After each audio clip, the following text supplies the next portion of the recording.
জানেন কি কৃষ্ণের ব্যথা কেন রাধার শরীরে দেখা দিত? একবার রাত্রের খাবারের পর রুক্মিণী দেবী শ্রীকৃষ্ণকে ক্ষীর খেতে দিয়েছিলেন। ক্ষীরটি এতটাই গরম ছিল যে খাওয়া মাত্রই শ্রীকৃষ্ণ রাধে হে রাধে বলে উঠলেন। এতে রুক্মিণী দেবীর মনে সেই রহস্যময় নারীর সম্পর্কে গভীর কৌতূহল জেগে উঠল। রুক্মিণী দেবী সঙ্গে সঙ্গে শ্রীকৃষ্ণকে জিজ্ঞাসা করলেন, প্রভু, আমি তো আপনার স্ত্রী, আমি আপনাকে এত যত্ন করি, এত সেবা করি, তবুও আপনি সবসময় রাধার নামে কেন নেন? কৃষ্ণ মৃদু হেসে বললেন, এর উত্তর পেতে হলে তোমাকে একবার রাধার সঙ্গে দেখা করতে হবে। পরের দিন রুক্মিণী দেবী রাধার বাড়িতে গেলেন।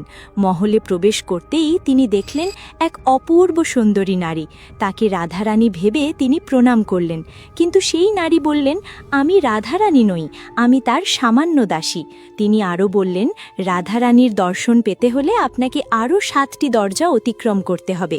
এ কথা শুনে রুক্মিণী দেবী বিস্ময়ে হতবাক হয়ে গেলেন। তিনি ভাবলেন, একজন সামান্য দাসী যদি এত সুন্দর হন, তবে রাধারানী কতটাই না অপরূপ হবেন।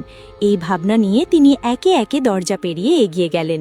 শেষ দরজাটি পার করতেই তিনি রাধারানীকে দেখলেন। কি অপূর্ব তার রূপ! মুখমণ্ডল যেন আলোর মতো উজ্জ্বল। কিন্তু হঠাৎ রুক্মিণীর চোখ পড়ল রাধারানীর শরীরের দিকে। তিনি দেখলেন তার সারা শরীর জুড়ে ঘায়ের চিহ্ন। বিস্মিত হয়ে রুক্মিণী দেবী এর কারণ জানতে চাইলে রাধারানী শান্ত কণ্ঠে বললেন, গতকাল তুমি কৃষ্ণকে যে গরম ক্ষীর দিয়েছিলে, তিনি তা তার হৃদয়ে ধারণ করেছিলেন।